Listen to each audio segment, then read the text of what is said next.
up, everybody? Welcome to another episode of Where Did All My Friends Go? A podcast about life in the music industry. I'm your host, Patrick Turnowski. With me is my good old buddy, Gibby. And today we got something special. We're doing something a little different. We've got Chicago poet, artist, storyteller, Kaytee Thrun. Kaytee, welcome to the show. Hi, how are you? You are currently our first official poet. First official spoken word poet. Spoken, yes. Yeah. Spoken It word kind poet. of sits in the middle of nothing. It sits in the middle of a little bit of writing, more performance. Yeah. I have tracks, but I'm not a band, so we kind of fit nowhere. Yeah. To So make everyone happy. I have a lot of questions about that since I don't know a whole lot about it. I don't think Gibby does either. I really don't. We're very interested in learning. So I guess the easiest thing to start out with is just if you want to tell our listeners a little bit about who you are and what you do. Sure. So I grew up with artists as parents and very little rules, few limitations.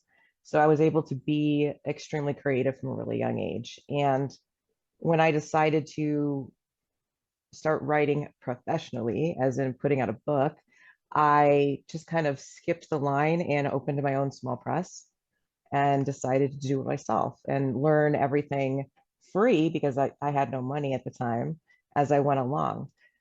So up to this point, I have 3 books out and 2 albums. So I took my last book and I read the entire thing through as I didn't want to make an audiobook because I know a lot of people don't like audiobooks, but everybody streams music. Everybody Yeah, streams something. absolutely. So I knew I wanted to get it to the platform where it was most likely to be heard. So I recorded an LP. And we all know how long most, music albums are. Well, mine has 99 tracks and it's like 2 hours long by the time I was done. So I had to split it up into 4 albums and I've released 2 so far. Yes, that's the discarding the rag doll. Yeah, it's each chapter is one separate album. So the first one is My Past Lovers, and that is heartbreaking.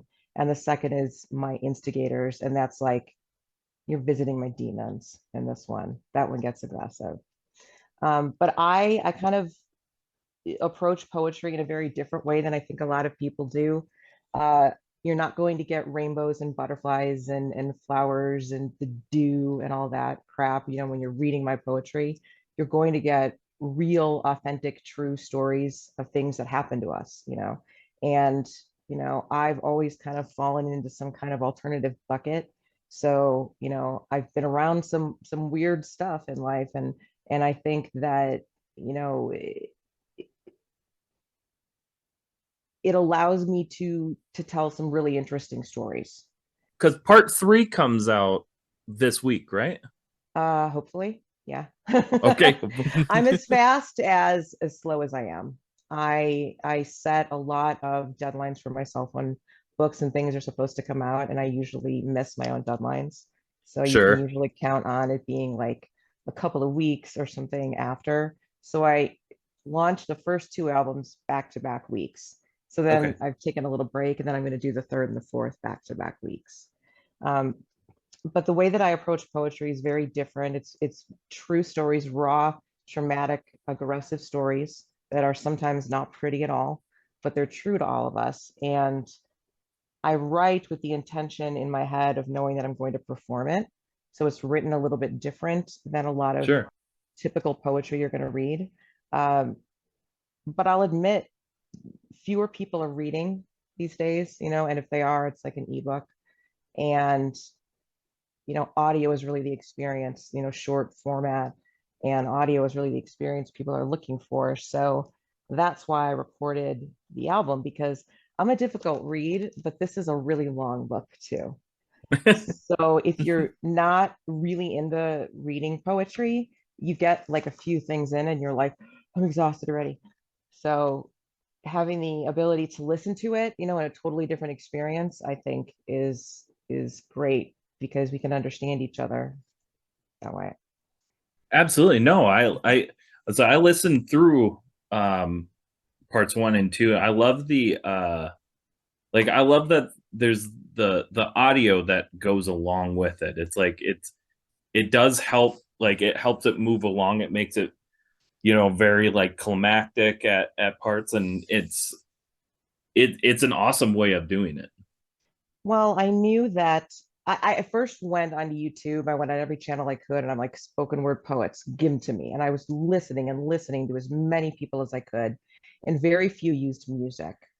And I felt an emptiness. Now I perform on my channels. I don't have any music in the background, but that's just kind of like daily uploads, right? When Right. I wanted to do it for real, I wanted that full experience. So I initially went to an old friend and he did a piano piece for me. And it was lovely, Hmm. but it was lovely if you were walking into a church service on a Sunday morning. It was a lovely processional piece, but it Yeah. was not right for romantically macabre, dark spoken word poetry. So I went to a friend, William Faith, who is uh, he's a legend in goth music. He's been in a million bands. He may have been on your show. I don't know. He's in the Bellwether Syndicate right now. It was in March Violets, Faith in the Muse, Christian Death, a list I can't even, like a 30 band list. It's Sure. amazing. And he was doing all the recording for me and the mixing and mastering and all of that kind of stuff. So I nervously and sheepishly went to him and asked if he would uh, possibly want to do what I was calling background music, and he calls soundscapes, which I guess is the correct term to call that type of ambiance background as soundscapes. So yeah, he did that beautiful music, and if you listen to all four chapters back to back, it's one long piece, 1 2 hour piece, and you Okay. can hear the subtle ups and downs, depending on the mood. And Yeah. I gave him no instruction other than, he's listened to my work, he's read my work, he knows my work, but I gave him no instruction because why would you give someone who's like a genius at what they do instruction? I said, this is the vibe, go right. And he came back with something outstanding. And I think it adds so much to the experience versus just hearing my voice alone, Yeah, so absolutely. much. So I perform with it now as much as I can too, because I want the audience to get that whole experience. Yeah, absolutely. Since you're our first actual poet on the show, could you tell us like what the scene is like in Chicago? We've seen videos of you doing live events. I believe you're at the Edgar Allan Poe Extravaganza, and Yeah. we're just interested in like what events like that look like. Because as musicians, I'm sure that is completely different than like us just plugging in our instruments and playing and being like sit set bruh and like high fiving everybody. Well, the whole spoken word wasn't intentional. I knew that I wanted to make a video, and I was thinking, I have to get a videographer. We're going to go in the woods and we're going to have lighting and we're going to go here and we're going to, make a video, and it's going to be like a video. And it was like Hmm. such a huge project in my head. And I was staying at a hotel across the street from a hospital where a friend was going to be for a couple of days. And I'm laying on the couch and I'm just, scrolling through like Instagram, looking at stuff, and I'm like, let me just record one. And so Yeah. I'm literally laying on the couch with my phone, like I was, oh, hey, what's up? Like, here's some poetry, right? And I did a piece, and I wasn't super, you know, theatrical when I did it, but it was decent, and I posted it. And then I just like forgot about it and went on my merry way. And then the next day I had like 100 more followers. And I'm like, whoa, what Wow. happened here? So I recorded another one and another one and another one. And I I took something that I didn't even think like as a type of performance online, Yeah. I didn't even see it as that and made it into it, because there's plenty of people, if you go to YouTube or if you go to Instagram, that you can find reading poetry, very methodically reading it. kind Right. of, at one pace, there's very little spoken word you can find you in it and bringing you in. And, I have really different take on it than anyone else does, I think, because, um, you know, I trademarked glass half full goth, because I subscribe fully to the goth scene, and that's, kind of where I fit in the ecosphere of archetypes. But um, I have a very positive attitude most of the time. And I have a very positive attitude most of the time. And so that kind of detracts from what people typically think of like a goth person. They think that everybody's like morbid and kind of like sloshing around an apartment talking about Edgar Allan Poe or being really dramatic, but it's not the case. So I wanted to kind of break out of what everybody thought a poet and an author was. I didn't want them to think I just wrote a book and sat in the back and now I'm just in my house in the dark with a cat.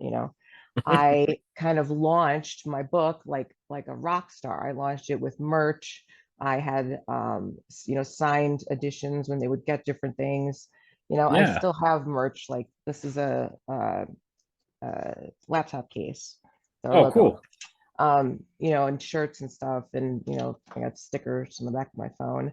So I launched it like I was launching an album, and I had like a Smart. like a pack of merch they could get along with it, and all these different things. And I've kind of approached it the whole time as if it were called almost an album process, because every Yeah, other artist or every other author just writes a book, throws it up on Amazon, sits back and, waits for sales.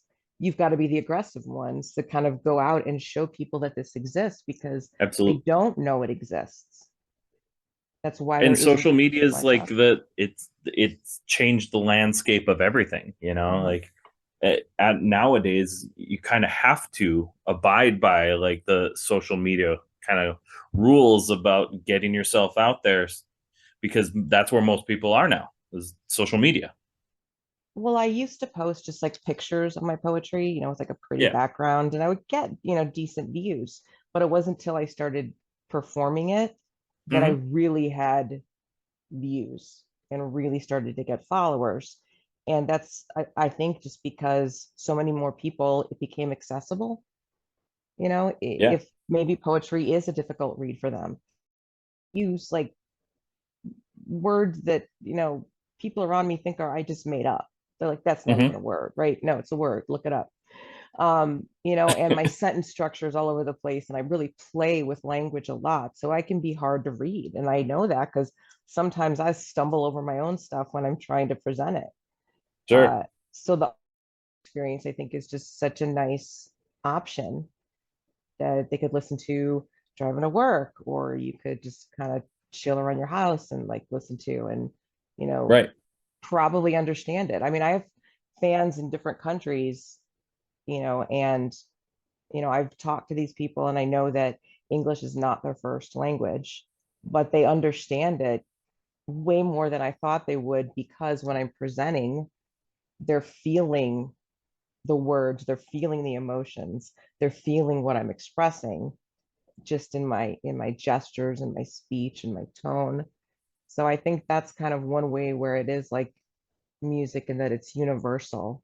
And when you add your ears to it, it becomes a different experience. Yeah, absolutely. And so one of the things I wanted to ask, we kind of touched on it a little bit, but like kind of going back to even when you initially were starting your artistic journey, as I had read, maybe it was on your website. I read somewhere, and I thought it was really awesome that like you were talking about your parents, and you used to go like, um, you'd go to like thrift things or like, and at one point you had gotten like a laboratory skeleton, like a king sword and scepter, and that is just the coolest thing I think That was somebody such could a normal experience. day. That was such a normal day. Yeah, my parents were florists and antique dealers. So they Okay, had originally when I was a kid, they had retail flower and antique shops. And then as I grew up, they added other kinds of floral and related businesses and things. But when they had that antique shop, we would go to all kinds of auctions. Didn't matter, all kinds of auctions, but it all were like Americana stuff or sure. furniture or,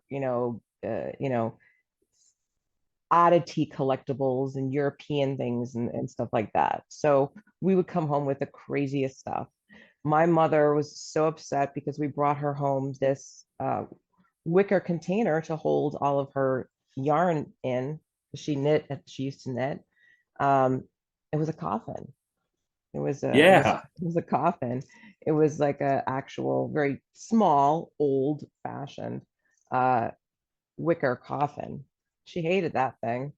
Yeah, but the laboratory skeleton my parents had in their store for like a couple of years, just with their fingers up and just doing inappropriate shit in the store all the time. And the sword and scepter was great. We used to play with it. Boyfriend, Dave Karen, if you're watching, I know you stole that sword and scepter and crown. I know you. I know you stole that. yeah. It's I okay. saw. He's cool now. I saw like those things, and I was like, holy crap! That like just stood out like really hard to me because I was like, that's so rad. It was I just a wish normal my parents day. took me something like that. Yeah, and I have a piece on Instagram right now that it's been up there for a really long time. I haven't taken it down. It's called Pheasants Cry. And it's Okay. about an order that my father got for his wholesale business, like the catalog order to make like 10 or 20,000 of the same arrangement. If you remember, like back in like the 80s and 90s, like moms would order like a a basket arrangement from a paper catalog, right? And it would come to your house. So he got a contract to do this arrangement, and you have to remember the era. So it was probably 89 or something like that, maybe. I'm a little kid, whatever. Um, and the arrangement was all these greens, and then it was a pheasant pelt laying across the top, and then a bunch of Okay. crap stuck in there. But an actual pheasant pelt, right? And obviously, that would not be looked at well today, and it was disgusting as I think about it now. But in the era, that's kind of what it was, right? Right. So he was chopping the heads off the pheasants. All their mouths were screeched open wide, and they were just falling all over the floor. So I scooped up a bunch of them, and I hid them in my room. And I had this old like coal chute container, like antique thing, and I put them all in there. And when I would have people over that I didn't like, I would like bust out some little skulls and it will scare the shit out of them because the mouths were just screeched open wide and they just looked like horrified. And I was just like, what? It's nothing. It's. But I think that just puts me into the stereotype of like the goths that like specimen art and things like that. But yeah, that was my childhood. That was kind of my childhood. Yeah, it was absolutely bizarre. The floral arts industry, to grow up in it back in the day, is one of the weirdest places to grow up, running around a flower shop. I can get that. You're you're working every holiday. It doesn't matter what it is. You're working every weekend, doesn't matter what it is. You are exposed to funeral homes and all kinds of stuff. Maybe that's what made me goth, my parents, because um, on the weekends and when they would have funerals, they would take me with them, and I had certain jobs at the funeral homes of pinning certain flowers in certain places. So that became normalized to me. It's all their fault. I'm goth. Thank you. You kind of touched up on it earlier about how you like released like your poetry through like just like as a music like the musical musician like rock star style, like putting out albums, merch, stickers, like as much as possible. How what would you say would be any similarities between like you writing poetry versus like someone like songwriting? I mean, it's extremely similar. I mean, because if you take my book, there's 99 tracks and then 2 Easter egg tracks hidden. So there's 101 one tracks as they are on my album, poems as they are in the book. Sure. So if you read this start to finish, it's one long story, you know. And I think that more and more musicians are putting out albums where if you listen to them in order, it tells one long story. And I think that you know, just people in general are becoming more storytellers than they are just kind of throwing out random pieces that have nothing to do with each other. And I love that. So each of my chapters alone, insular 20 to 25 pieces, is one long story, you know, and Okay. then the entire book is one long story.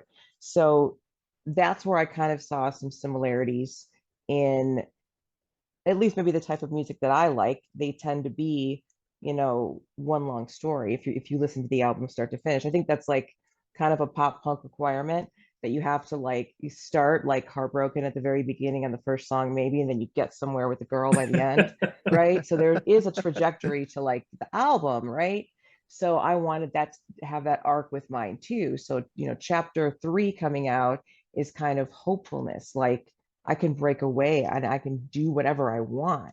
And then chapter 4 is like, I'm doing whatever I want, you know, so that is where I think it gets really exciting. But I call my books novels and poems. So it's Hmm. a novel and poems. And that also means that I'm including a bunch of artwork. So I enlisted 5, 6 if you count the headshot, artists to collaborate with me on the book. And like, so this is like one of the chapter covers for my Okay. past That's awesome. lovers. It's by this same artist. Her name is Amy Kohler Anderson, and I went to high school with her. Oh, that's awesome. And she's just like a phenomenal artist. And so when I was doing this, I reached out to her. I'm like, hey, broke, putting out a book for free, right? You know, trying to launch this on a 0 budget. You know, you want to help out? Totally. Everyone I asked was like, totally wanted to help. You know, I had illustrators and I had a photographer, so there's a lot of pictures of me because I was free as a model subject.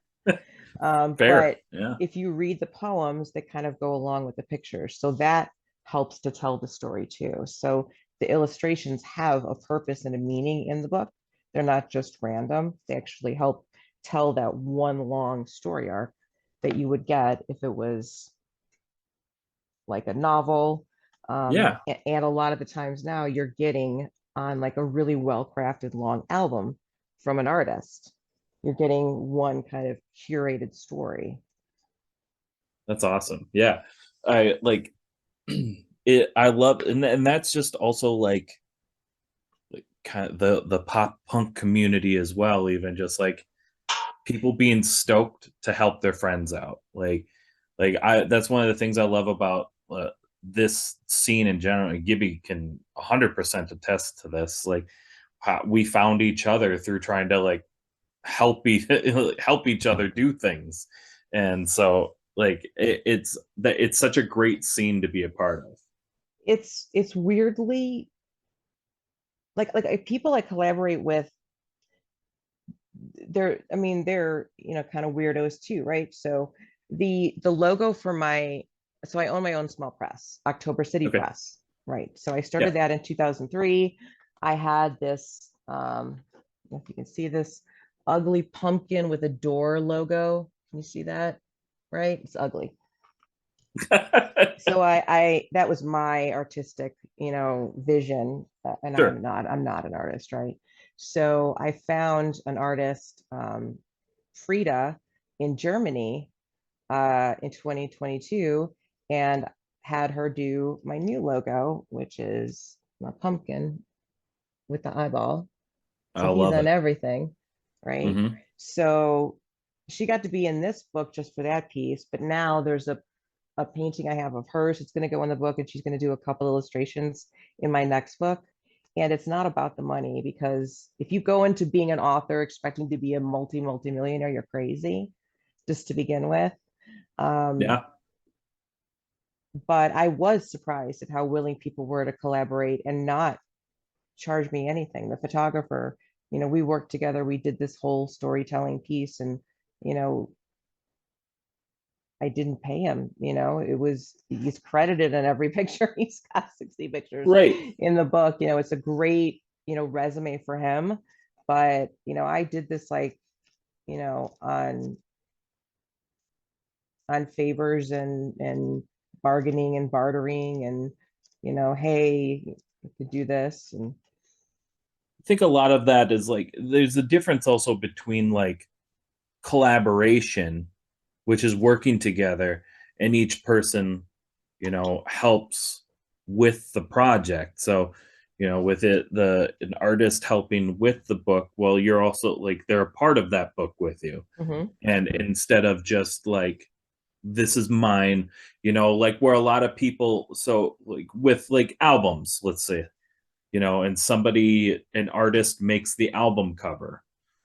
Well, I mean, the band typically will just say this is the album, not this is the album cover is made by this person.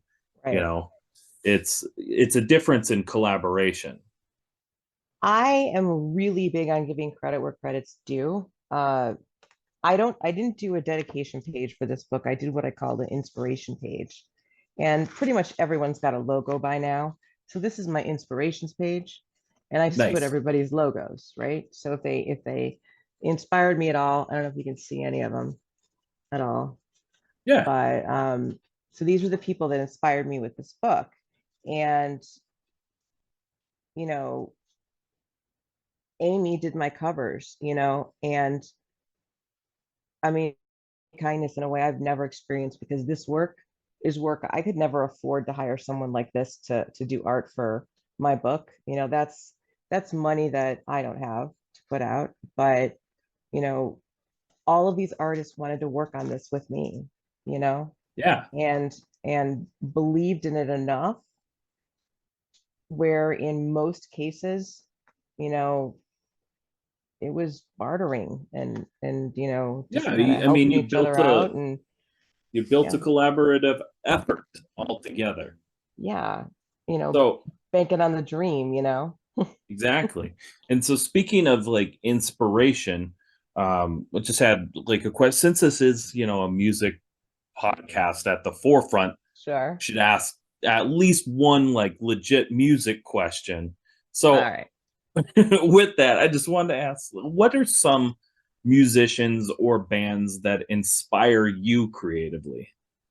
I'm going to come across as, from a music taste standpoint, like a really like wrong goth. Okay. So it like That's I okay. kind of I just kind of looked at what YouTube told me I listened to for 2023 to give me a gauge of what my musical tastes were. And I'm about a third goth. I'm like, sorry, I got that covered. Right. Okay. And then I'm about a third pop punk, like current stuff. And then I'm about a third alternative metal, metalcore, and new metal, stuff like that. So I kind of have a really broad spectrum of stuff that I like. So if I am listening to something on shuffle, it can go from like, you know, Bad Omens to Mod Sun to Bellwether Syndicate to something else, and it's kind of crazy and all over the place. But I just love good music, Yeah. and it's always, for me, fallen into an alternative category. Um, and sometimes it's so hard to even kind of pick a category. Is this industrial music? Is this kind of music? Is this dark wave? Is this whatever? We've gotten so Subgenres are all over the labely, we've place. gotten so labely with what we call everything, that we forgot that it's all just music. Absolutely. And I think most of us are pretty all over the place with music. I mean, like that's pretty standard. Like just as an example, Yeah, today I spent a lot of my day listening to the newest Dolly Parton record because it's that's fucking awesome. great It and is it's She's great. awesome. awesome. She's awesome. I would think if anyone influenced me, a lot of my pieces can get dark, um, and kind of go to I'll have, demons and dragons and different things in my writing. Obviously, that's an extension, of the truth Yeah, a little bit there, but it comes from probably a lot of the darker stuff that I listen to, maybe like some of them like Bring Me the Horizon or something like that, nice. is gonna give me like a darker vibe, Parasite Eve or something is gonna be a darker vibe Yeah, than you know, like straight up pop punk music that I like Mod Sun. It would be my favorite pop punk artist. So okay. something like that. Catalogs couldn't be more different, right? You know, one is kind of background soothing, chilling, calms my life down. One is screaming at me to get in the damn shower. You're going to be late for wherever you're going, right? And so I need both apparently in my life to survive. But yeah, music As definitely we all do. inspires me. You know, friends, family get mad at me because they'll be talking to me and I'll look at them and they'll be like, "Are your headphones in?" And it's like, "Did you say something?" And like they had a 5 minute conversation with me, but they didn't see that I had headphones in. I had no idea what they said. So I listen to too much music. It happens. Yeah. I'm pretty sure we've all been there. Was just what'd you say, and just like hair showing off the headphones. Gibby, Yeah. definitely more than me, unless my beard is like in my ear somehow. But Yeah. Well, and they make the headphones so little now. Like I can't, these keep feeling like they're gonna fall out of my ears. Like they're I don't know, they don't fit correctly. So they may just kind of go flying at some point. We'll see. So we have one more that's fair. question before we go on a quick break. Sure. If you could give our listeners a piece of advice that you wish you knew when you were first starting your journey, what would it be? I have a good cold hard truth one. Would that work? Love cold hard truth. Perfect. That's Okay. look, everyone needs to hear the cold hard truth Yeah. sometimes. So, years ago when I just put out a book and, hoped for royalties to come walking in the door, everybody was very proud of me. But this go around, when I kind of launched it very differently and really was kind of out there, on channels, doing my own readings and doing spoken word events and Right. things like that, I realized that the dynamics of my friend groups were changing Hmm. and people that I had relied on my whole life to be there and who I wanted to carry along kind of on this wacky journey I'm on were kind of just disappearing. And, I was making new friends, a lot of people that are somehow in entertainment, just because that's kind of what, there's a quote, and I don't know who said the quote, but something to the effect of, if everyone that you know is sick and tired of hearing about your dream, you're doing it right. So I think a lot of people in my Love life that. got sick and Accurate. tired of hearing about my dream. And so they said, screw it, I can't listen to this anymore. And they bailed. But they're missing all the fun, you know? So I like that. Where did all my friends go? See, I worked that in there. But one thing I didn't expect is the kind of shuffling up of what my friend group is going to look like. It was Right. going to be the bingo machine, and as it goes and it goes, and the balls come out, you're going to bring out some friends, and you're going to leave some friends in there. Then they're going to dump some new balls in, and you're going to spin around, and I'm going to have a whole bunch of new friends now. Wow, I got a bunch of new friends I didn't know I had, and they know these people, and now I know these people. And it changes, and the level at which you open up to people changes. How close you get to people changes. What you talk about, to a certain degree changes. So that I wasn't expecting at all. I was expecting, take me with you, like to everything cool that I was doing. And yeah, so some people just, Some people just oh, fall out of your life. yeah, they do, and It's it's unfortunate. unfortunate. Yeah, I mean, like that's one of the things that I based this whole unsigned pop punk around was, kind of that fact of like it is being an artist of any kind is one of the hardest things you can try to do for a career. And it is really, really difficult to get friends or like to get anybody to listen to your music or go see your events, Mhm. just in general, including friends and family Yeah. who you think would be the first ones to do it, but oftentimes they're the last ones to do it. And Yeah. so it's like it's just we started this so that people knew that there are tons of people who give a fuck, and you can find them. You don't have to give up just because your friends or family don't support it or don't Yeah. care. Yeah. And that's what I've really learned. I mean, some of the people that I now consider to be, you know, pretty, pretty close friends, I've met some of them, you know, just through one of my channels randomly, whether it was me Yeah. commenting on something they did or them commenting on something I did, or me saying, you know, I love your art. Maybe someday we can collab on something. This is what I do. And then we start talking. And then all of a sudden, here I have a friend, And I think that's awesome. And I love that. And I love experiencing new relationships with new people. But, it's just a weird kind of swap that happens in your life. And you have to be prepared for the reality that you are going to lose some people in your life that you care about. Some people aren't going to believe in your dream. They're going to think that you're crazy. They're going to think you're wasting your time, that you're spending all your money, that you're not going to make $10,000 off this. What are you, crazy? This is a fool's errand that you're on. And you'll never be able to change their mind, Nope. and even if you surpass that $10,000 marker that they gave you, they're still never going to accept that they were wrong. Right. And And you never know.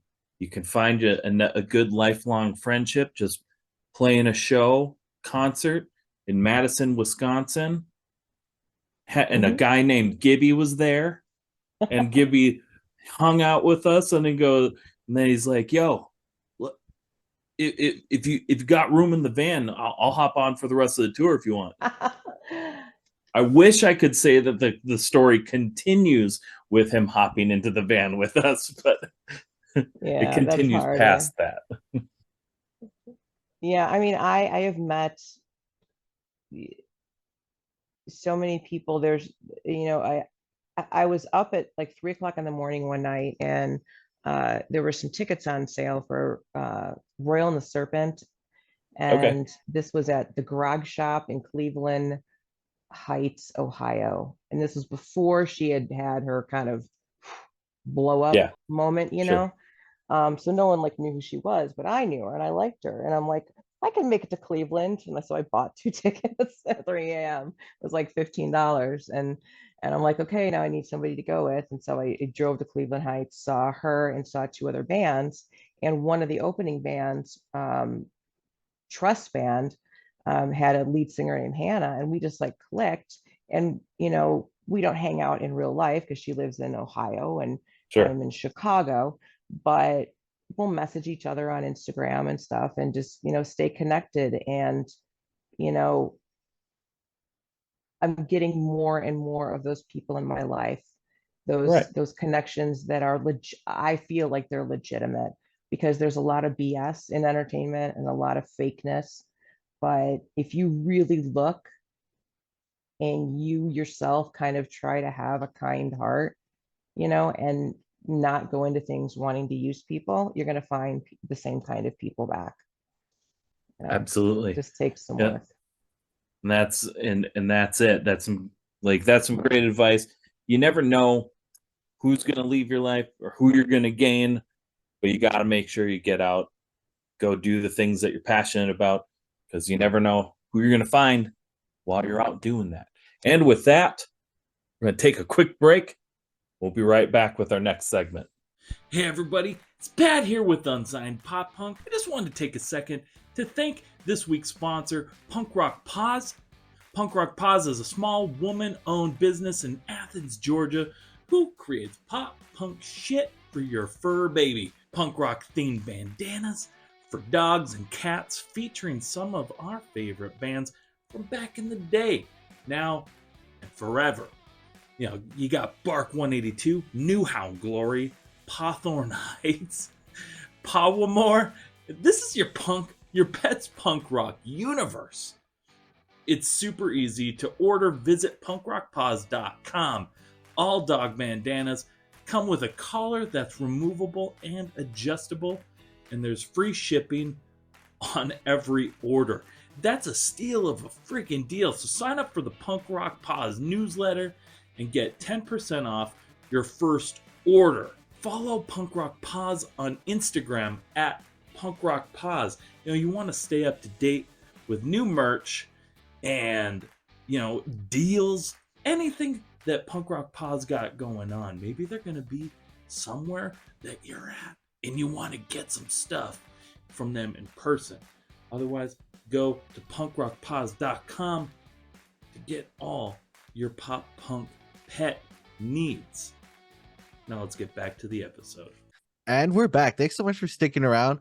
We're hopping into our brand new segment, Food for Thought. I don't know why I said brand new in there. Yeah, That's we haven't basically a edited that. We haven't Yeah. edited that part out apparently, and you just Yeah. read it. You I just just read read it like Anchorman, Will Ferrell right there, man. You just whatever was, you read it. That's okay. I do the exact same thing, Gibby. It's okay. Like if it is written, I will say it. So I gotta be careful. You're from Chicago. Yeah. What is the one place that you think all people coming through should stop and eat at? Stop and eat it. Oh gosh, that's so hard. I would say if you want to go with like kind of some of the Chicago stereotypes, like deep dish pizza, you got Uno's or Duo's. I think Duo's is better, but it's the same owners and they say it's the same pizza, but Uno's and Duo's is good for deep dish pizza. Um, Surprisingly enough, 3 a.m., just about every corner you can find a great burrito for $5. Hell yeah. Um, Johnny's Red Hots. I believe it's in Elm. I believe it's considered Elmwood Park. Their Italian ice, I would stand in line for 2 hours for. So I mean, if you're willing to stand in line Yeah. for 2 hours, then that's the place. That's Yeah. the place to check out. Yeah. Portillo's, definitely. Portillo's is like it's Italian beef, Italian Okay. sausage, you know, Chicago style hot dogs, like all your like gluttonous Chicago meat kind of, you know, dishes they have, you know, and then they've got like stuff that's not gonna like give you a heart attack in like a month if you ate it every day. Right. But let's see what else. Chicago is such a melting pot. Oh You know, yeah. I think the only true real foods we have is like deep dish pizza, you know, and Yeah. like there's just like a couple things like hot dogs, you know, our way of doing hot dogs. Everything else I think is, I mean, we've so much ethnic food, which I love, you know, Yeah. being able So to get all that. I think like the basically like the point of the thought process behind this question was more like you personally, like if you got friends coming out of town, they've never been to Mhm. Chicago for some reason before, like Got it. where are where do they have to go?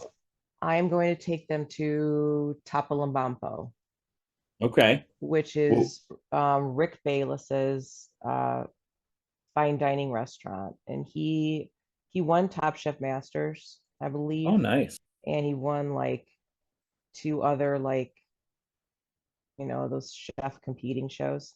But he is a Hispanic food chef that it knows every cuisine from every small town, you know, local cultures perspective. He's traveled all over, and his food is just extraordinary. He has a kind of a fast casual restaurant too, but save up money for the nice restaurant. It's called Tapa Lombampo, and just try to spell it out and they'll catch it at the internet because it's like this long. The word is the Okay. word, but Rick Bayless is the chef, and he's like a you know world renowned chef. So that's definitely, I would say, go there. They're going to have vegetarian and vegan options too, which is good. It's Hell important to yeah. me because I was a vegetarian for 15 years. I'm trying very hard to be one again, as much as possible. So they do have a lot of options for that. Perfect. So, and then I think this one, so if you're trying to be a vegetarian, then this next question is probably pretty easy, but I'm going to ask it anyway because we already touched on Chicago's famous foods. You know, is Chicago's obviously for those that missed it or just don't know, Chicago's widely known for the two major foods, the iconic Chicago dog and the Mhm. Chicago style deep dish pizza. Yeah. Now, for you, in a world where you had to get rid of one, which one would you choose? Hot Gone dogs. forever. Hot dogs all day long. Um, I'm not a huge hot dog person to begin with, and if I Sure. do, it's not a Chicago style. People scream at me because I put ketchup on my hot dogs, I which was is going like to ask that. That's a very important it's like a question for mortal Chicago. sin in Chicago. It's like a mortal sin in Chicago to put ketchup on your hot Hmm. dog, so you have to eat really fast because you don't want people to see. Yeah.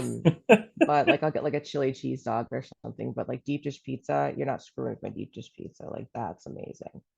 You know, Absolutely. Like, I mean, that's the there's, one. But hot dogs, I can.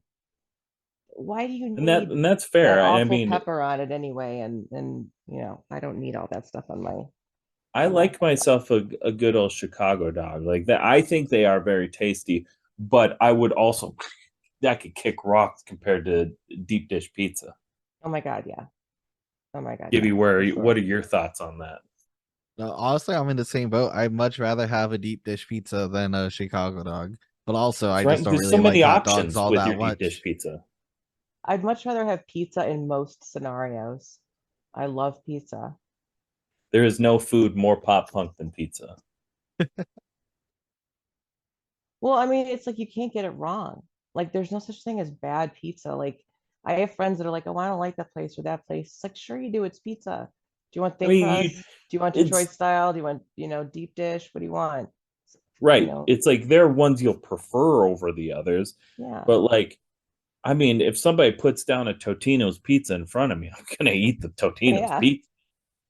Give me some I'll weird hop food in between questions. these two. Oh, this one isn't really a weird one, but is a hot dog a taco or a sandwich? The sandwich. Yeah, it's a sandwich. See, I I never thought of it as a taco before you wrote that. Yeah, it's not a taco at all. It's barely a sandwich, but like if you look at a menu in Chicago, it's under sandwiches. It would be under sandwiches. Interesting. So they would go under sandwiches and just instead of just under fucking hot dogs. I think Well, I everywhere else mean, in it America depends. puts Like if meat they've got under like a hot big dogs. hot dog menu, they'll have like hot dogs and stuff. Okay. Or they might say like, you know, Italian favorites, and then under it'll have Chicago style hot dogs, it'll have Italian beef, Italian sausage, cheesy Italian beef, like all that stuff. So sometimes it gets clustered into like just Chicago favorites, Okay. um, Sure. I can get probably behind more than that. anything else. And I don't like them all. Fair. So this is our last food for thought question, and I also I enjoy this one, Gibby. This is a good one as well. So, is there a food that you would banish from this planet if you could? Uh, oh God, that is so hard. I could probably banish a lot. There's one food that I just can't eat, and I can't eat raw tomatoes, but I love Sure. everything cooked with tomatoes. So that wouldn't Yeah, work so because you then I probably would couldn't lose my banish that because you tomatoes. So I need it. can't banish that. Um, Banish. Like I feel like I mean I don't know what this like it, the first thing that popped into my head, Gibby, was oysters. Ain't nobody need no oysters. They don't look appetizing. I don't think I'd never. I'd never. I don't like seafood very much, but Yeah. Oysters are weird. Creepy. The little mussels. I don't like it. If I do oysters, I'll do like Rockefeller or something, so I can't see it. I don't want to see, uh, anything in the shell or, anything like that. Sure. Um, Mine would be hmm. shrimp. Shrimp? Yeah, I Yeah, don't like shrimp. shrimp can kick rocks too. I don't care. But I'm gonna say that about Hmm. any seafood because I don't like it. Well, it depends where you live if you like seafood. I mean, if you're close to somewhere that gets fresh seafood, like if you're living in like Boston and you can go get a lobster roll like 10 minutes after it came out of the ocean or something like that, it's probably like amazing. But if you get Right. like a I lobster have a roll in like weird palate Phoenix, though. Like I'm in the Midwest, I'm in Minnesota. I'm supposed to like steak. I don't. I don't like most meat. we're just supposed to Don't like like it. meat in the Midwest. We're just supposed to want to barbecue Yeah. everything. We want to barbecue everything. and I and just want to have these barbecue big a crazy grills in hamburger. our backyard. I've got a griddle. Does that even count? Oh, No, sure. probably not. Sure. But like I'm not outside, smoking a turkey for 12 hours or some crap like that. I mean, no, I'm not that girl. No, I'm just outside smoking a doob. No, I'm just kidding.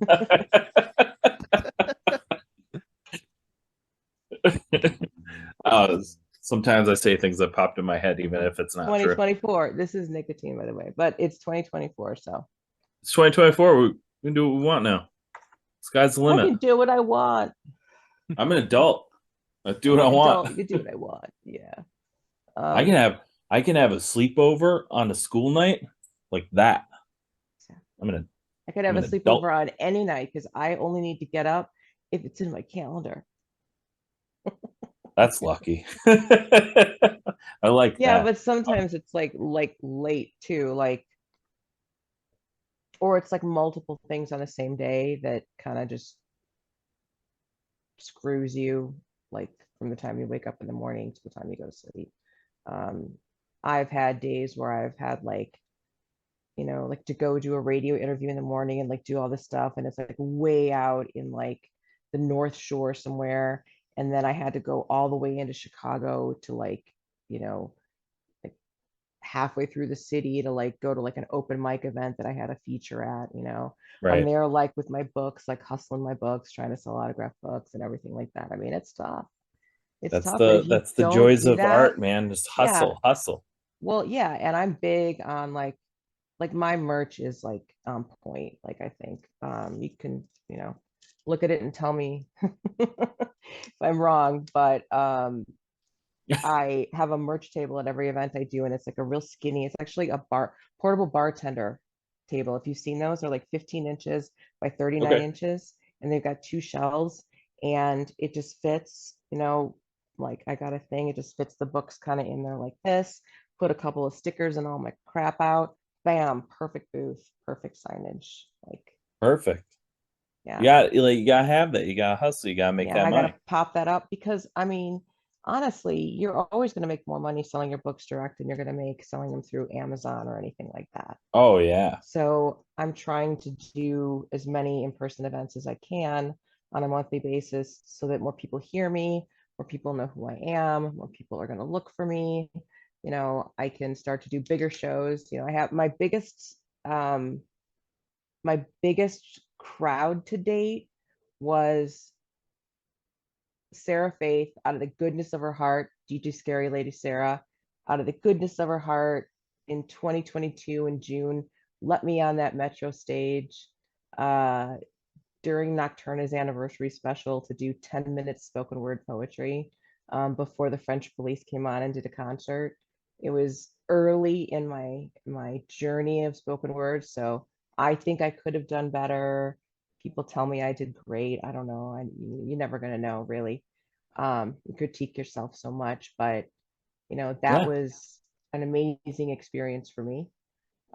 Just because I've been at concerts at that venue for my whole life. Yeah. The Metro's And Chicago icon. yeah, so I'm just trying to perform just anywhere. I just want to keep performing. The Poe event you mentioned, um, we just were going to go as just consumers of the event. I found it. I have a friend who's really into Edgar Allan Poe. We're going to go to the event, and it was supposed to be like, oh, they're going to do like a seance, and they're going to have like, an open mic, and they're going to have like improv, and all these crazy things. They have like a cocktail, and Yeah. it's all like a theme event night, right? So I reached out to them, and I'm like, hey, I want to do your open mic for sure. Can we do anything to kind of make sure that I'm on that list and I've got a good amount of time? I was just, being bold, right? And Yeah. they're like, oh my God, you want like a 10-minute feature? Okay, it's great. And if I start bombing, you could do this or that or whatever, just absolutely whatever you want. And I was like, wow, okay. So I showed up and I did my 10-minute feature, and I was the only poet there Oh, at an Edgar Allan Poe event, and he's like one of the biggest poets in our yeah. literary past. And I was the only poet, so I gave like a 10-minute performance, and that I was like, oh my God, like if I hadn't have shown up here, there would have been a Poe event with no poetry, but it went over like amazing. I got so many great compliments. Still, if the is a 20-something-year-old brunette shy boy that came up and complimented me, if he is watching this, DM me and come find me because you were super sweet and I want to send you an autograph book. I already posted that and no one replied yet. Well, He was hopefully super they find sweet, this. super sweet. Yeah. I love, like, it's a new experience, people coming up to you, but I love it. Oh yeah. I mean, that's part of the dream, It's people to, come up to you and enjoy, like, love what you do, and then you just find more people, more and more people. That's the dream.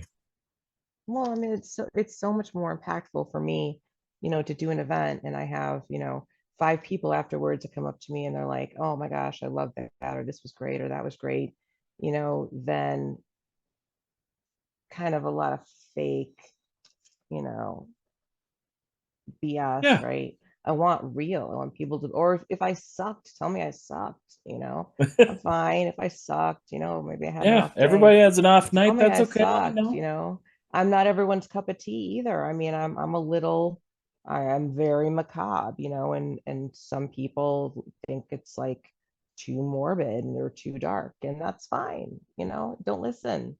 You don't have to listen. So, Absolutely.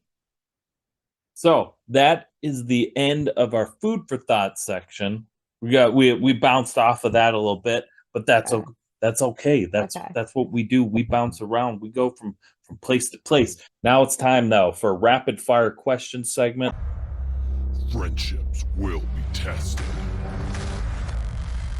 Rapid fire questions. This is where you're just gonna just shoot from speak from your heart, shoot from the hips. All right. First thing that pops in your mind, just follow your heart.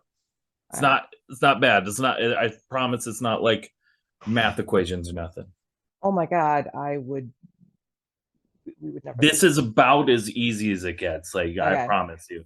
It's Okay. just things you prefer. It's Okay. honestly the rapid fire questions. One of the things I like about it is mostly just for people, for fans of you or people just getting to know you, can kind of get like this little bit more of like personal insight. That's really just, it's because it's an either or question of whether you Sure. like this or this. Okay. Cool. All Let's right. go. Monster Energy or Rockstar? Monster. Yeah. Pop punk or emo? Pop punk. Taylor Swift or John Mayer?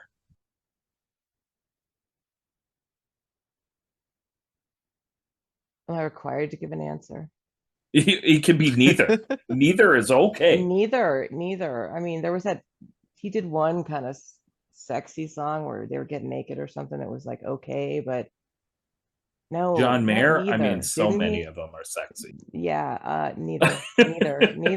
If neither's an option, I'm gonna go with neither. You can always give you whatever your third option is. Yeah. What was to do what? Huh? What was it for? for them to do, or just picking one of the three of them? Just Or picking one two of the two. Yeah, just picking one of the two, and if literally it's anyone neither, else, or if you have a third, that roadie, that one, he'll do. That roadie. That'll work. That roadie, he'll do. All right. Skinny jeans or baggy pants? Skinny jeans, forever. I don't care who tells me they're out of style. Disney Plus or Netflix? Netflix.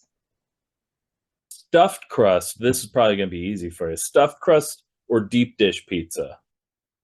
I'll just do deep dish. So stuffed crust is good though. It's kind of. It's tough. Stuffed crust good. is chef's kiss. Yeah. Vans or Chuck Taylors? Chuck Taylors. This is going to be the last one. The All-American Rejects or the Offspring? Offspring, which is almost embarrassing, I feel like. I don't know why, but I feel like it's almost embarrassing. But I did kind of dig the Offspring. But for some reason, I feel embarrassed about it. Embarrassing. I don't know why I feel embarrassed about it. Dude, the Offspring are awesome. I personally think I freaking love the Offspring, and I don't care who knows it. Well, I was watching something with a friend last night, and it comes to song, and she's like, "You're gonna know this song. You know this song." I'm like, "I don't know this song," and all of a sudden, it was like, "Oh yeah, I remember this from like that underage club that we went to when we were kids," because there was an era where people thought underage clubs were a good idea, and they played that in the I house remember room. that. And I'm like, "Oh, cool." So I was a weirdo in the house room. Yeah. Did I get beat up? Probably. But yeah, I liked some house music at the time. Chicago actually had a cool house music scene in the 80s. I'm not gonna lie. They used to mix some cool stuff. When you're a little kid, it's something fun to listen to. Absolutely. But that's it. You finished that. You did it. You finished the podcast. Now is your chance. Let everybody know what you got going on, where they can find you, and what's next. Okay, so what is next is I will be releasing parts 3 and parts 4 of Discarding the Ragdoll. Parts 1 and parts 2 are already available on every streaming services that is out there. So if you go to my link tree, which can you put my link tree in something? Oh, we'll pop it all. Okay. Yeah, we'll pop my it link in. tree. The first 2 links are those drop downs, for like Spotify, YouTube, whatever. So it'll take you to the site to stream either album. The third link is this book in ebook fashion free. So take a happy free copy. I would love you to take one. Then it goes into all the different ways that they can purchase it, all my social media channels, so all the ways to get in touch with me. What's coming next is 3 and 4 for this album within the next month and a half. You'll get chapters 3 and 4 will come out streaming.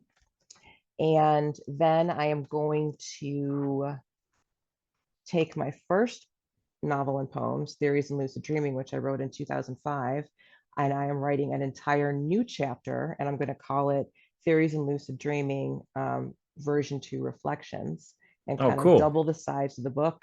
I've got new art, new pieces, new cover, new everything.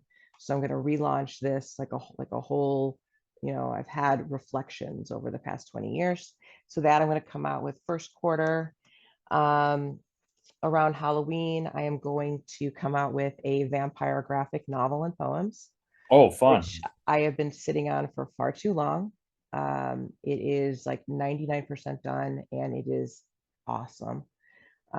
So I'm going to be doing some type of big opening for that, hopefully with someone local. I have 2 books we're going to publish so far from 2 new authors that I work with in the Poetica, which is my all-female Chicago-based spoken word ensemble. We perform around sometimes. Which you can find that on your link tree as well, right? On my link tree, everything. My link tree is a treasure trove of anything you need to know. Anywhere you want to go, anything you want to find. Do you want videos? Do you want samples of what I do? Do you want to book me? Do you want to see what I'm performing? My social media, my books, anything, merch, it's all there. I Killer. document everything. It's all there. And there's a I lot of love free it. stuff because I really do believe in giving out a lot of stuff for free. So I even went so far as to print up these cards for my ebook. And on the back, what I'll do is I'll put a sticker that has the discount code, and I've got it priced at $5. Discount code takes off $5, so they can download the ebook for free. Oh, cool. So I made that for everyone. So everyone in the world can download the ebook for free. If you want the print book, which is a whole different experience, then you can get an autograph from me. You can get it from any bookstore in the world. I have 3 books out, these 2 poetry books, and I have a novel out. I'm not going to say it's the best novel in the world. It's called Notes from the Ghostwriter.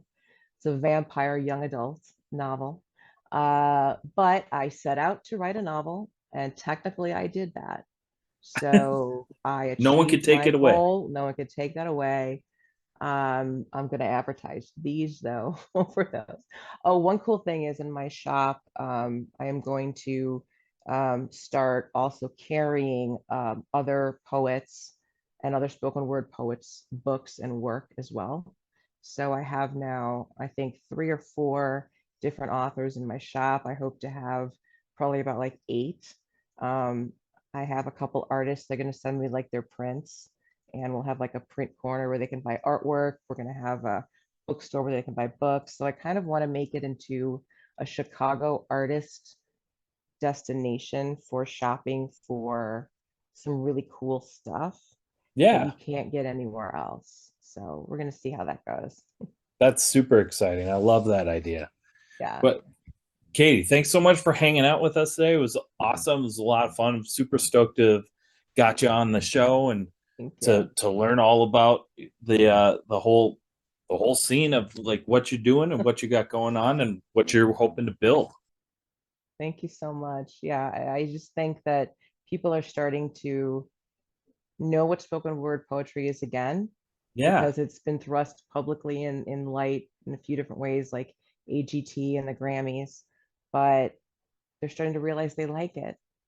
They like listening, and streaming is obviously the easiest way to do that. So that's what we're going to absolutely. live in for a while. Hell yeah. So everybody hanging out, make sure, and once you're done with this, go over to Spotify, make sure you check out parts 1 and 2, maybe parts 3. We'll have to see. We'll have to see where we're at. Let's go for, I'm hoping for February, end of February, and then March 15th-ish, Well, probably for there the we next go. 2. It's So probably make sure you're pretty checking realistic.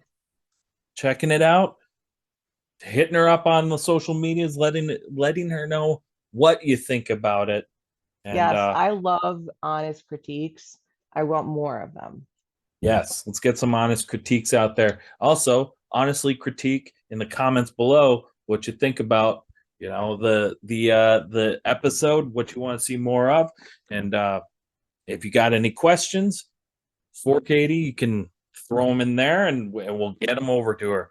Also, make sure you can check out in the description. That's where all links and stuff will be. It's super easy. You can just click it. It'll be brought right there. But thanks again so much for hanging out. And I think that's it. We'll see you again on Monday. Gibby, we'll see you on Monday. Thank you so much for checking out the show. Please hit that like, subscribe, or follow button so you never miss an episode. And thank you so much to those of you who already are. Check us out on Spotify, Apple Podcasts, YouTube, or anywhere else you stream your podcasts. If you're in the position to help us grow and like behind the scenes access and exclusive shows, head on over to our Patreon at www.patreon.com/unsignedpoppunk. Let us know in the comments who you'd like to see on the show and what other content you'd like to see. Thank you all so much.